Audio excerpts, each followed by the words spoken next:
I think there's a couple of ways that it's different. Most importantly, we're charting new territory. While we deeply honor and respect and are inspired by the book, I wanted to ground it in the foundation of some of the story and some of the plot that's already there but isn't fully explored. So it's like I sort of open up the spine of the book, reach in between the lines of the pages, and chart some new territory. Anne with an E is an adaptation of the novel Anne of Green Gables and is largely loved by the Netflix audience and critics alike. There have been some, however, who downright despise the show and its creators for the adaptation's take on Anne's mental state and the scars that are still present from her past abuse. Many have criticized this use of Anne has PTSD as a cheap way to illustrate more grittiness, supposedly unwelcome by some fans of the books. Many changes from the books have also caused those to hate the show's interpretation of feminism, of Matthew Cuthbert, of the Reverend, and of the continuous misogynistic and even outdated for the time insults constantly thrown at Anne and the audience. Guess you should have stayed home in the kitchen, eh? What is wrong with you? Go home and bake cookies. Then there's this moment when I realized why they hate this version of Anne, and subsequently why they're wrong. It is at this moment, not even 2 minutes in, that we are shown that this adaptation is going to be different, and there is not an ounce of subtlety about it. While many of these changes to the source materials are questionable, I can understand why they were made and how it makes the show better, or at least why the creators thinks it makes the show better. And if they are willing to take those kinds of risks, I'm willing to give it a chance. And it's not sugar-coated, but it's what do you the mean by story in that life in the Maritimes in the late 1800s was hard. Yeah. Life on a farm was hard. Mm-hmm. It's a scrappy, challenging existence, and I wanted a documentary level of real.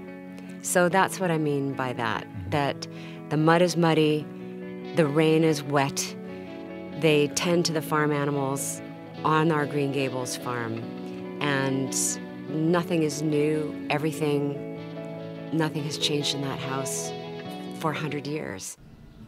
In episode 3, Miss Cuthbert attends a feminist book club, The PMSC, the Progressive Mothers Sewing Circle, and takes comfort in knowing that the other women encourage their girls to pursue their dreams as opposed to getting married, a choice Marilla herself was once faced with, but more on that later. The women romanticize independence and feminism, and although Marilla is a generation older than these women, she is beginning to see herself as a feminist mother too, one that can help guide her daughter towards her dreams.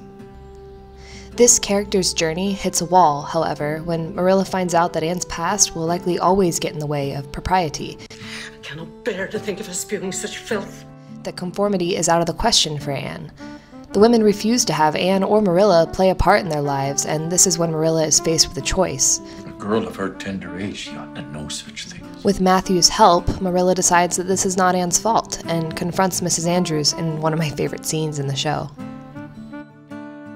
You can hold Anne responsible for what she said, I can and most certainly do. but you can't hold against her what she's seen or been exposed to. That's not her fault. This scene shows us that Marilla is different from these women, not because of her age, but because she is willing to do what they are not. She takes 3 steps forward when she is willing to see past Anne's scars and to her potential. The other women, however, have taken 2 steps backward by claiming Anne cannot be saved by her past and that she is somehow ruined by it. Marilla criticizes Mrs. Andrews and her way of parenting as unsympathetic and, even worse, unchristian. It's a shame progressive parenting doesn't seem to include compassion. But perhaps you'll muster some up in church on Sunday. Which seems to hit the nail on the head because this society is one that is entrenched in traditional ideals as well as one that is undergoing a progressive transformation.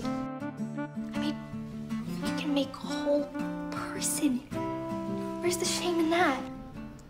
Which brings me to my point of what the creators are attempting to do. They want Anne to be symbolic of the change that is happening in her society. In the books, this change was somewhat separate from Anne and affected her. In the show, Anne is affecting the change around her the moment she steps foot in Avonlea. This doesn't make this version of Anne more feminist or progressive or better in any way. It simply takes a different tone with the viewers. Anne with an E is more than just a time period drama adapted from a beloved book. It is a show that reflects the problems that society will always be faced with, and it does so from the perspective of a quirky girl that almost any young girl can relate to. Later on, we find out that Marilla was once in a courtship with Gilbert's father, John Blythe, who passes away in the same episode. The flashbacks are beautiful, and we get the sense that there was true love there, and perhaps it mirrors Anne and Gilbert's blooming relationship. A few scenes later, when Anne decides that she does not want to pursue relationships, specifically one with Gilbert. You don't say? I do say. I'm going to be the heroine of my own story. We see Marilla fetch a letter given to her by John, and perhaps we already know what it says and why this is so tragic for Marilla. Not only did she turn away the love of her life so long ago, she is also watching Anne possibly do the same with Gilbert, but she does not say anything to Anne, and she shouldn't. And in this, we again see what is so special about Anne's relationship with Marilla. Even though Anne doesn't see it, Marilla does, and that is all that is important, because Marilla just wants to be Anne's guide and mother, not her friend. To some critics, packing in this much tragedy into one character is too heavy-handed. I tend to disagree. I think that the tragedy is not actually that harsh for that time period. People had responsibilities to their families. A long-lost love was and is a part of life. I think generally people have an issue with seeing everything so played out, as opposed to it being a subtlety that we can imagine ourselves. But we don't have a lot of elderly people in media, and having people like Marilla and Matthew so incredibly fleshed out seems almost novel. Seeing Marilla cry when she holds that letter is one of the most heartbreaking things I've ever seen. Seeing why Marilla and Matthew could not pursue those that they loved gives us a better understanding to how they see the world and how they raise Anne. It's for this reason and many others that I think this show is presenting something different and perhaps more compelling than interpretations of the past. The moment that Anne steps foot in Avonlea and in Green Gables is the moment she can begin to heal. And as she begins to do so, we see that Marilla and Matthew can heal from their past wounds too, and that all three of them can help one another be part of a family.